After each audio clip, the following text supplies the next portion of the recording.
चतुर्भुज जगन्नाथ कण्ठशोभितकौस्तभ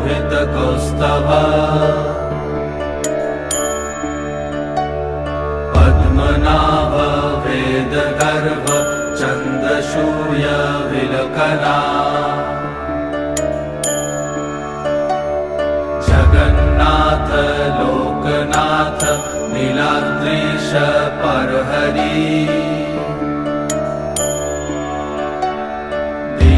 दीनबन्धुर्दया सिन्धु कृपालु जनरक्षक